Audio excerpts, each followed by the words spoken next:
Thank you so much, Kevin. Joined now by our resident pet expert, Greg Riley. Greg is pet-free this morning because of the weather. Pet-free indeed. Just due to the weather, there's nothing worse than getting in a car accident with a car full of dogs. So yeah, I just played it safe today. Well, we appreciate you being here, and we're going to talk a little bit about dangerous holiday items. Right, exactly.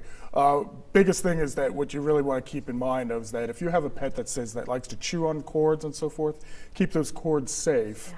Obviously, there are going to be a lot of plants that people like to use for home decorations, like say mistletoe or Christmas holly. If you really want to have those live plants in your house, make sure they're away from your pets, basically because the berries can be very toxic to your cat or to your dog. And many people probably don't realize that, you know, just generic holiday decorations, you don't think that they can be dangerous. They really can. Right, they can be. A lot of people also will say that, say, poinsettias are going to be very harmful, but in terms of toxicity levels, it's going to be pretty low, maybe some mild GI upset, but still it may not be a bad idea just to keep them away from, say, your cat that likes to jump up on the counters and so forth in your household. And you mentioned earlier snow globes. Snow globes, yeah, really strange. I would never think of this, but I learned this yesterday that snow globes can be very toxic to your pet because the main ingredient is ethylene glycol. Now, I know it's pretty early in the morning right now. A lot of people would be like, dude, it's 5:30. I don't need to be hearing chemical compounds, right? But ethylene glycol is the main ingredient for antifreeze. And if you really think about it, you've heard antifreeze poisoning. It has a very sweet taste to, say, your dog or your cat, and that can pose a big harm because obviously it'll shut down your kidneys and hopefully, well, I won't say hopefully, but it can lead to death. Wow.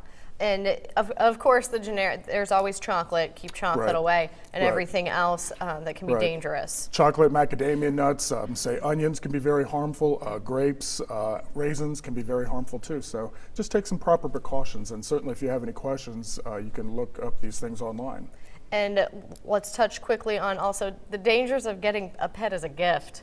Exactly. I mean, a lot of this time right around the year, it's really easy to do. It's very compulsive. I mean, I'm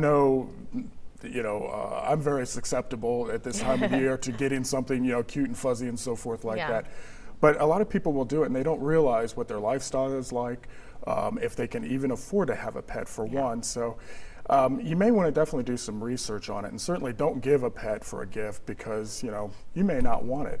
And yeah, do all of your research and really investigate how much investment it really is because it's part of your family, but they're wonderful to have around when you can.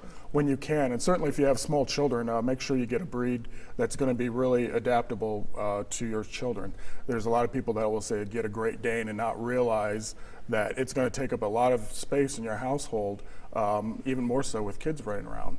Well, thank you so much for all the information. We'll see Greg Riley again today at midday for our Friday Pet Saver. Stay with us. We'll be right back.